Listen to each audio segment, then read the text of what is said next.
Hi everyone, how are you all? I hope you are doing great. इस video में हम पढ़ेंगे some important factors affecting demand. है तो बहुत सारे, लेकिन हम कुछ इंपॉर्टेंट फैक्टर्स को ही डिस्कस करेंगे। तो सबसे पहले इंपॉर्टेंट फैक्टर है जो डिमांड को अफेक्ट करता है, वो है price. Right, so price and demand, है ना। तो डिमांड फैक्टर्स अफेक्टिंग डिमांड का मतलब ऐसे कौन कौन से फैक्टर्स है जो डिमांड को फ्लक्चुएट करते हैं, डिमांड को बढ़ाते हैं या घटाते हैं। ठीक है, डिमांड तो हर समय कांस्टेंट नहीं रहता, कभी डिमांड बढ़ता है, कभी डिमांड घटता है। तो what are the factors affecting them? First factor affecting demand is price. So price affects demand in what ways? ठीक है, price and demand has an inverse relation. Price के बढ़ने से डिमांड घटेगा, प्राइस के घटने से डिमांड बढ़ेगा। So that means there is an inverse relation between price and quantity demanded, but this inverse relation will exist only and only when other factors affecting demand remains constant. Now what do I understand by other factors? Factors like income, factors like fashion, अगर ये सब factors change होंगे price के साथ, तब inverse relation might exist और might not exist. But अगर other factors same हैं, इनकम जो पहले थी वही अभी भी है, फैशन जो पहले था वही अभी भी है, in that case demand will not be having an inverse relation with price. Might not have it और माइट हैव इट। चलिए समझते हैं, हम इसको एग्जाम्पल लेके समझते हैं। लेट अस से कि हमारा इनकम जो है वो 100 रुपीज़ है। सो अगर हमें पूरा इनकम खर्च करना हो किसी कमोडिटी पे, जिस कमोडिटी का प्राइस है 10 रुपीज़ पर यूनिट, तो how many units can be buy? 10।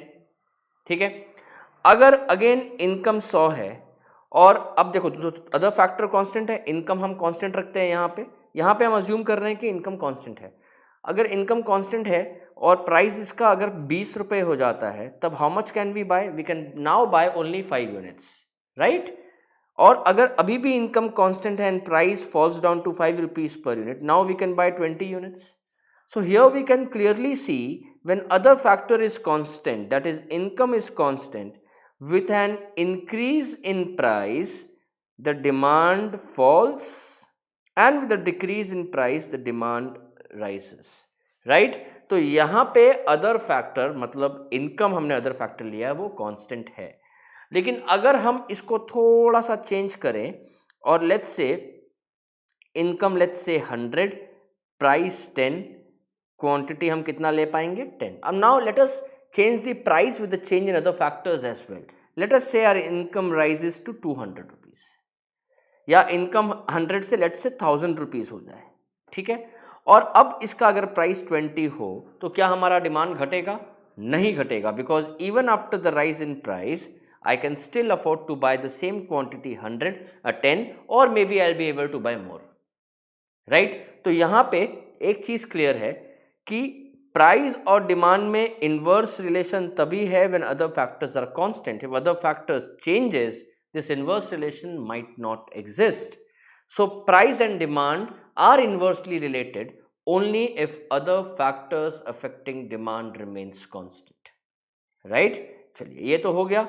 Now also let's talk about the other factor number 2, that is income of the consumer. Income of the consumer. So demand is also determined or also affected by the change in the income of the consumer. अगर consumer का income बढ़े या घटे तो demand उससे बढ़ता या घटता है। अगर आप जनरली नॉर्मली एक किसी स्टूडेंट से पूछोगे या किसी से भी पूछोगे कि इनकम और डिमांड का क्या रिलेशन है, तो आपको जवाब मिलेगा इनकम और डिमांड में इनवर्स डायरेक्ट रिलेशन है। इनकम के बढ़ने से डिमांड बढ़ेगा, इनकम के घटने से डिमांड घटेगा। बट ये आंसर एकदम गलत है। इनकम और डिमांड में जो रिलेशन है वो डिपेंड करता है कि आप कौन सा गुड कंज्यूम कर रहे हो। Let's take an example. Now there are two types of goods basically. There is a normal good and there is an inferior good. एक होता है नॉर्मल गुड और एक होता है इंफीरियर गुड। ठीक है, अब हर एक प्रोडक्ट का नॉर्मल वर्जन भी होता है और इंफीरियर वर्जन भी होता है, राइट? जैसे अगर मैं एक शर्ट को खरीदने की बात करूं, तो शर्ट अगर हम नॉर्मल शर्ट्स की बात करें, shirt as a normal good means the shirt which we buy from normal shops, normal stores, normal showrooms. अगर शर्ट का सो ये मान लो हम नॉर्मल शॉप या शोरूम से जब लेते हैं तो ये नॉर्मल गुड हो गया। लेकिन वही शर्ट का डिग्रेडेड वर्जन जो स्ट्रीट साइड्स मार्केट में, जिसको हम हाट कहते हैं, ठीक है, स्ट्रीट साइड मार्केट में जो लगता है वो हो गया हमारा इंफीरियर गुड। ठीक है, तो ये नॉर्मल गुड और इंफीरियर गुड का जो कंसेप्ट है वो किसी भी गुड में एप्लीकेबल है, किसी भी प्रोडक्ट में एप्लीकेबल है। ठीक है, लेकिन अब समझें कि हमारे पास मुझे अगर शर्ट खरीदनी है, अब इनकम से इसका क्या रिलेशन है, तो इनकम अगर कम है, मेरे पास इनफ पैसे नहीं है, तो when the income is less I will obviously buy an inferior good. मैं स्ट्रीट साइड शर्ट को खरीदूंगा, मेरे पास पैसे नहीं है। लेकिन एट द सेम टाइम जब मेरे इनकम में इंक्रीमेंट आ जाए,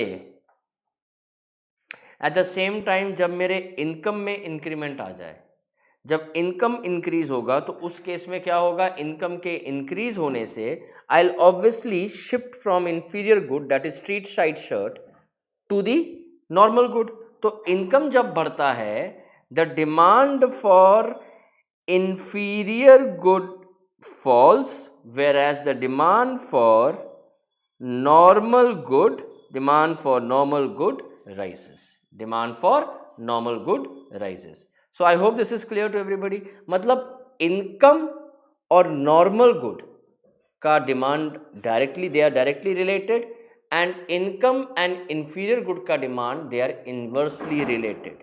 ठीक है, जस्ट अ मोमेंट।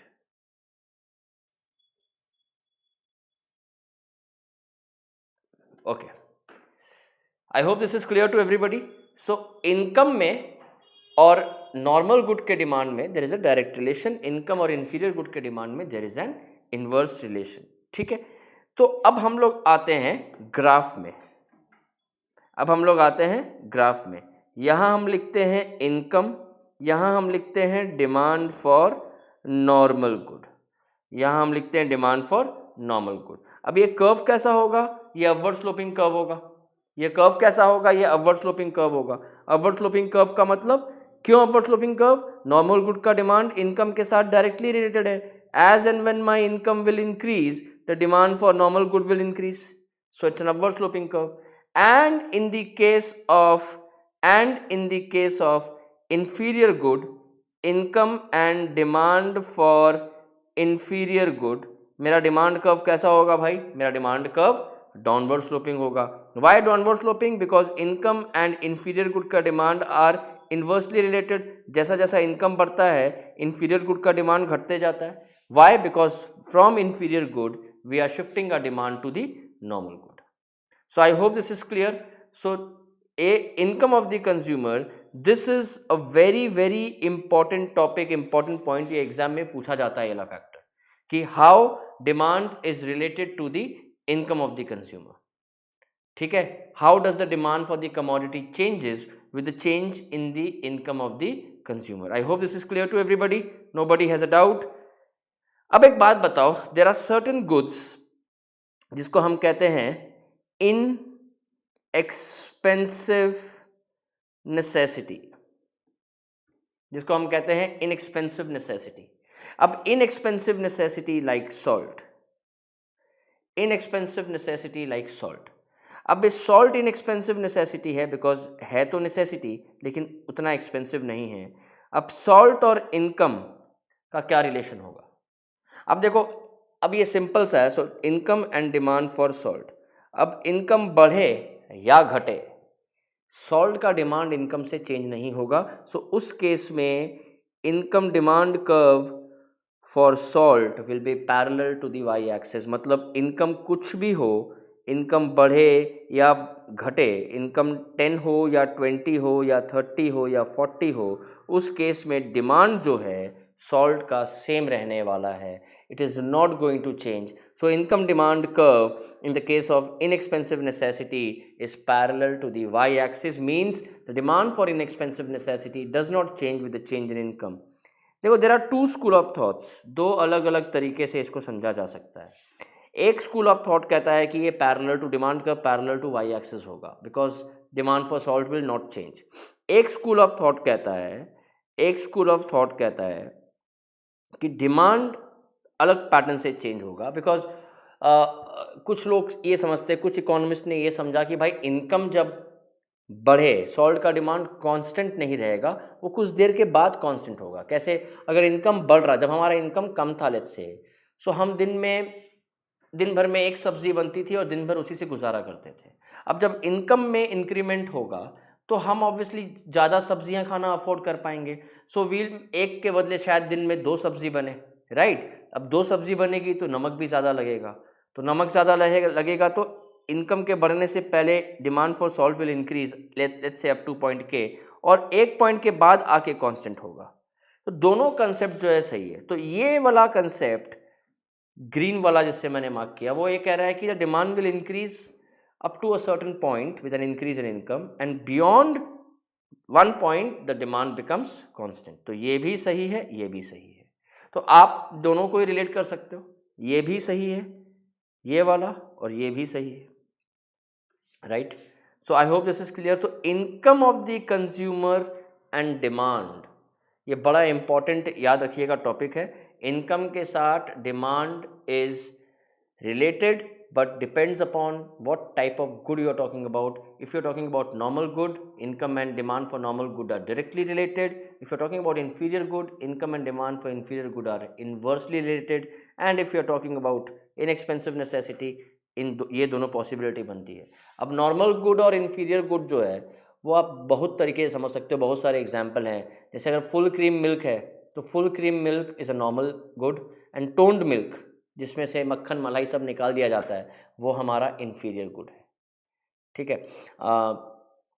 जैसे आप बैग खरीदते हो, स्कूल बैग एक स्टोर से भी मिलता है, स्कूल बैग एक आप कहीं से भी लो, उससे फ़र्क नहीं पड़ता है, बट जो स्टोर से लेते हैं, शॉप से लेते हैं, वो नॉर्मल गुड है। लेकिन अगर स्ट्रीट साइड से बैग लेंगे तो वो इन्फीरियर गुड है, ठीक है? अगर आप खाना खाते हो, एक रेस्टोरेंट में खाना खाओगे, अगर बाहर खाना खाने जाते हो तो रेस्टोरेंट का खाना नॉर्मल गुड हो गया। Street side food is an inferior good. हालांकि आजकल स्ट्रीट साइड फूड लोग बहुत खाते हैं, लेकिन उसको इन्फीरियर हम कंसिडर कर सकते हैं, right? So if you are asked what is a normal good? Normal good are good, the demand for which rises with the rise in income and falls with the fall in income, and inferior goods are good, demand for which falls with the rise in income and rises with the fall in income. So I hope this is clear. So ये दोनों बड़े ही important topic हैं factors affecting demand के लिए, ठीक है? अगली video में एक बनाऊंगा, आई वोंट मेक, थोड़ा वीडियो लंबी हो गई है, अगली वीडियो में मैं इंडिविजुअली डिस्कस करूंगा फैक्टर अफेक्टिंग डिमांड का एक बहुत important point, that is price of related goods. Till then, keep watching. Thank you so much.